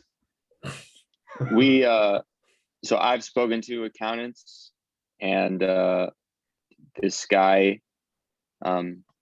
he holds EOS. He's not involved in the EOS community. He's speculating on the EOS token, and he is willing to accept the EOS token as payment. And so I had a good conversation with him about a few weeks ago, and he said that the company would have to pay income tax for any wins in the Eden election. So it's just like normal income. Exactly. And if in Switzerland I would win something with this Eden, I would have also to pay something in tax, for sure. And Switzerland and US are basically on the same page for the SIPA, so that doesn't change a lot. SIPA. What if you Yes, could pay but- taxes for any nation? You didn't have to be your own. Could just be like any country in the world. Was, you still had to pay taxes on your income, but you could say where it was going to. But maybe there'd be some incentives for paying, locally, but you didn't have But to. here it's not a lottery. Do you It's think? not a lottery. I just like wondering if nations would compete for the tax base, like they'd actually have to like perform better because there'd be some incentive to keep their citizens around. Like a Yeah. competition among nations for tax revenue. It would be fantastic to have that. Yeah. I enjoy this day. Yeah, we are never totally free. That was what was stating Dan Larimer. He was stating that you have to be ready to compete in two parallel systems. So you have to be ready to be with Eden on EOS, and you have to be ready also to be with the government. And you have to be ready to do that. Because there will be always something that will ask you at the end to pay something. You are never totally free, but that's complicated. Yeah. But I love Eden for sure. But when you go with EOS, at a point you have to pay something in tax for sure.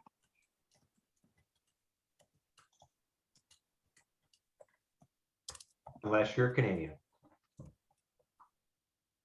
not only my opinion, the reality, man. No, The reality. unless you're a Canadian. You're not a Canadian, so. Canadian is Canada. US is Right. US. Switzerland is Switzerland. So we That's speak right. here to be the more inclusive. And Yeah, not, we're all different countries, but we have different tax code. So we're inclusive in a planet, true, but my tax code is different than yours. It turns out I don't have to actually pay taxes. I'll take it. I am happy One for you good that reason to you be are in Canadian. Canada. So yeah. Yeah. Mhm. Nice. And I am in Switzerland. And tomorrow I am in Colombia. I go for 6 months in Colombia. So Really? that's perfect. Yeah, I go. I say here, I will go in Colombia. I leave Switzerland for 6 months, and I go in Colombia. I have the house there. I go in Colombia, What and I part? will work. Yeah, and I will work with the Colombian community, maybe in contact with Maurice Vanegas. Is And there an Yeah. EOS community in Colombia? sure. ¿Qué parte de Colombia? ¿Cuál parte de Colombia? Bucaramanga, Medellín, man. I Medellín. was there this year in mayo. En mayo yo me fui allá y yo paso como, bueno, yo voy a hablar en English here. I was in Colombia in May this year because some struggle into the family of my wife. We lose someone into the family dying, and I was there to solve problems as always. And I was meeting some people that are working with EOS, and that are with the EOS marketplace and EOS microloan from Maurice Vanegas. That is a Colombian man, already 25 years in Florida, in US. It is 52 years old, and I will interview him each and every month. So that starts this October 23rd.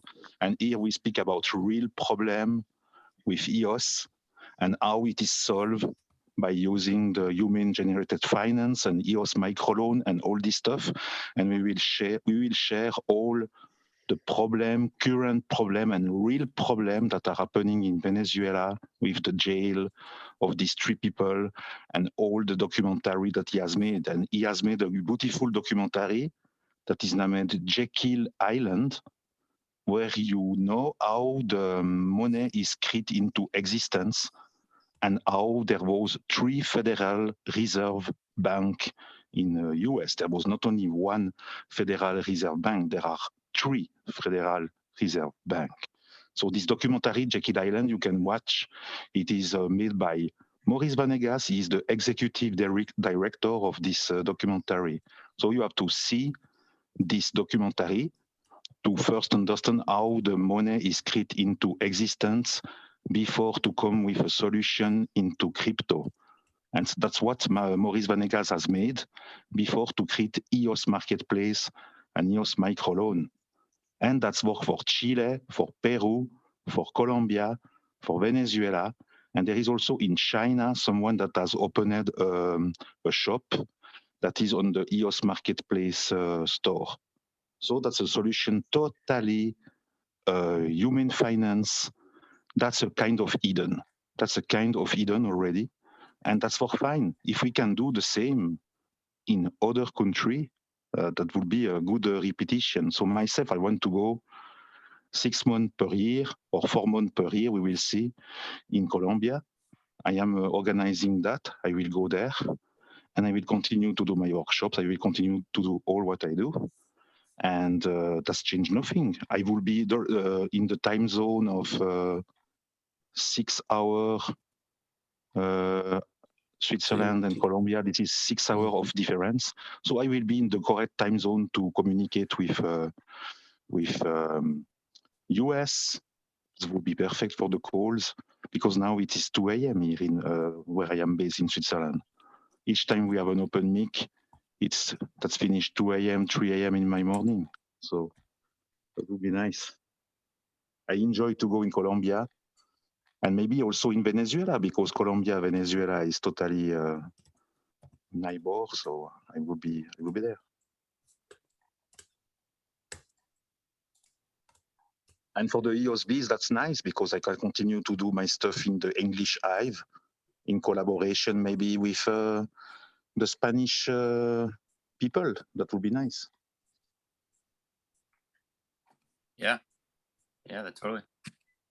And if I do a video of Oscar Oscar of the Princess Bee of the Spanish Hive, he speak also English, so we can do a video in English, Spanish. That would be nice. Hey guys, what's going on with these 3 guys that are apparently in jail in Venezuela for using EOS? And what are we what are we gonna do about that? It seems Nothing. like a Just pay for a petition. There was I have paid something for that. the Avaz petition. Yeah, I signed it, but Yeah, voilà, sign it, and that's all that you can do currently. There is nothing more to do. well, He can, doesn't like, want, Maurice doesn't want any money or anything like that. Maurice is the one he's handling being it himself. detained, or no? They are Maurice is- detained, yeah. Yeah, Maurice Vanegas is collecting a lot of money on his own money also. He has a lot of stake in EOS. He has a lot of stake in general. And he make all in order that the corrupt officer there, we have to tag a man on Twitter. I don't remember the tag.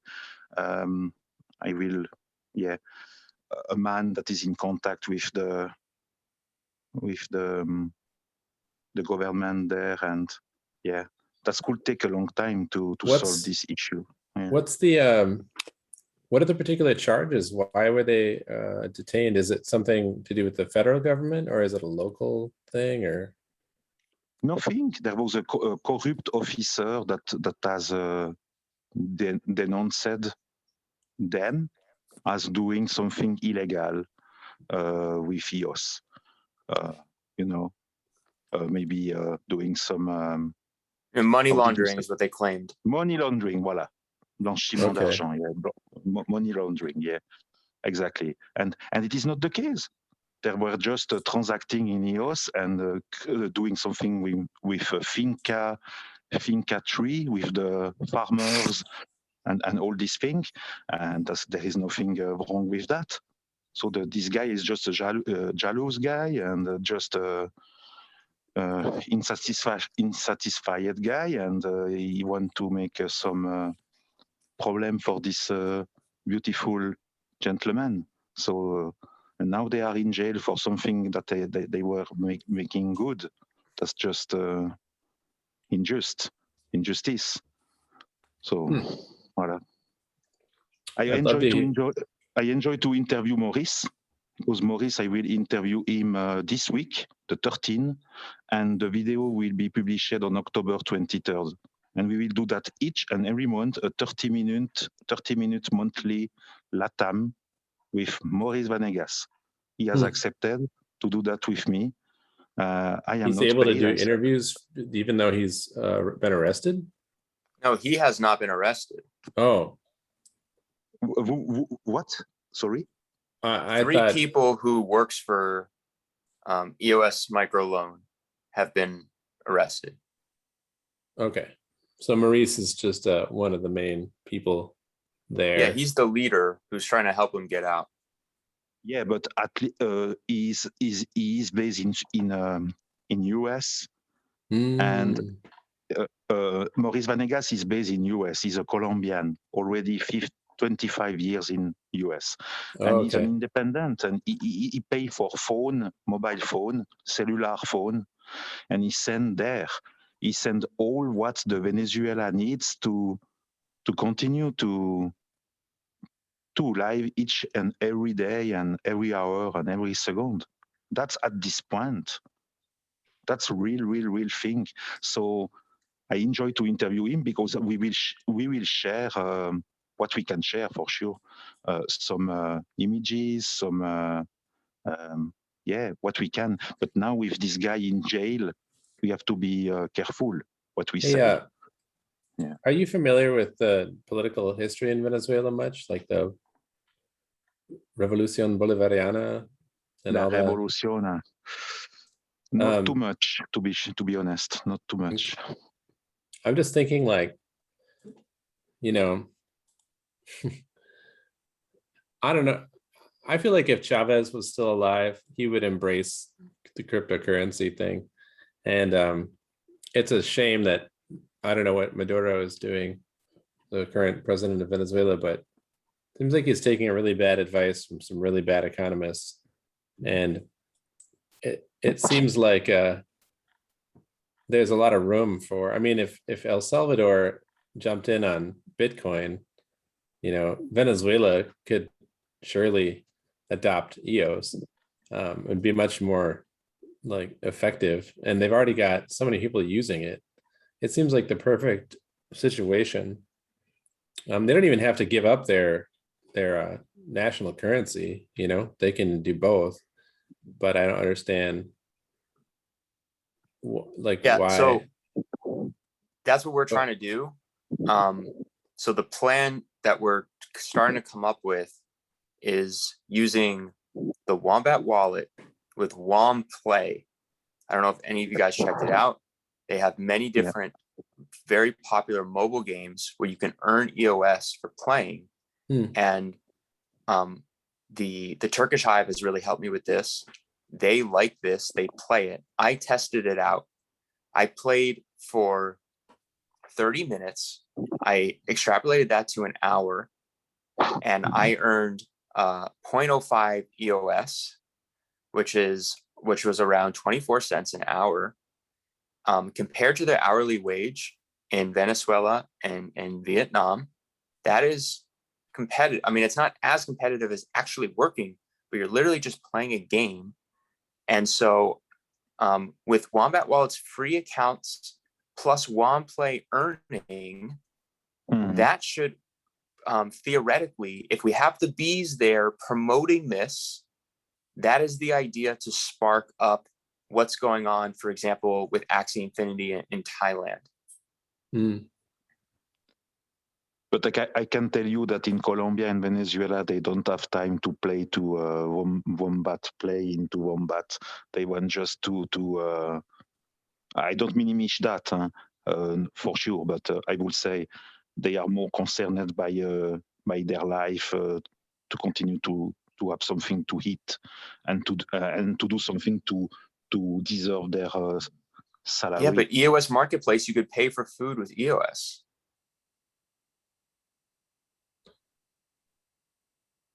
Say one more time.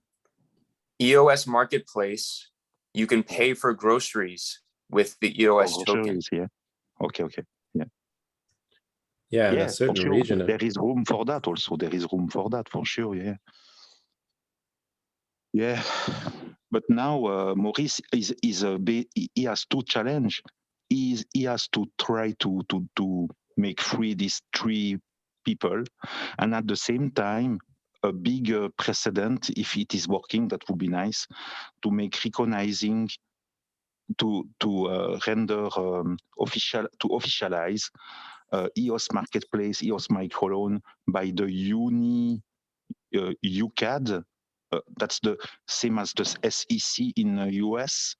So something named Unicad.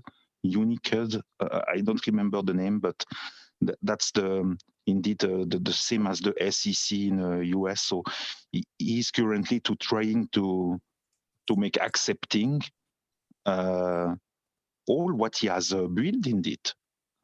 Because now there are three people in jail. So now he's pushed to do this. So if he is successful, that would be a fantastic case for the EOS ecosystem. That would be nice.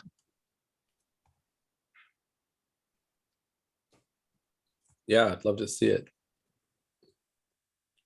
Yeah, sometimes we are very distant of because we are in US, in Canada, in Switzerland.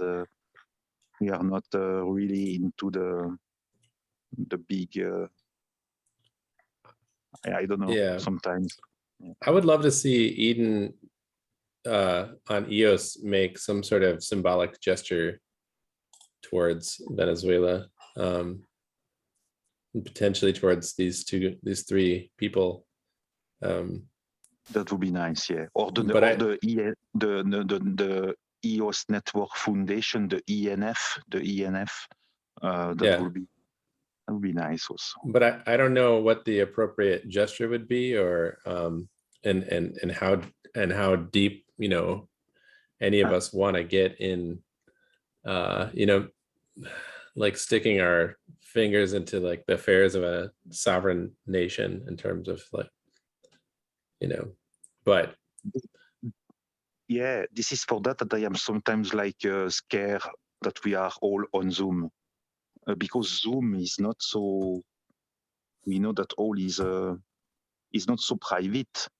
So if we could have a kind of WebRTC solution that we pay something each and every month, not so much, and that we can use for our discussion, because Zoom, I don't know what you think, but I think it's not the correct tool to use when we are the defender of the independence and of the freedom, and we are using tool like Facebook or oh yeah, well, that's a whole other level of evil. But you know, I think Zoom is a calculated risk in terms of, you know, good enough for now, and then hopefully improve our tool before it becomes a problem that we're using Zoom, you know.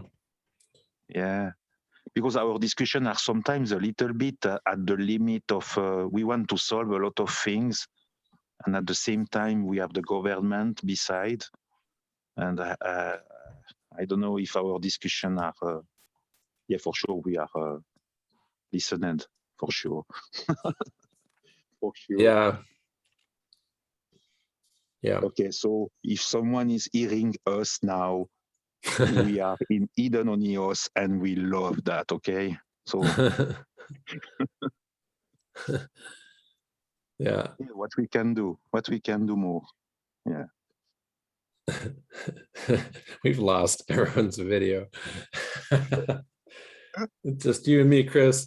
We're the only ones on camera now. Forget it. No more Yeah, plausible. a nice background, Chris, with Eden on EOS, and Brendan is into the fire, or I don't know where he is. I'm just like, it's just dark out and I don't have a light on in this room. Yeah. No, it just looks like I'm pixelated person. Yeah, I gotta sign off.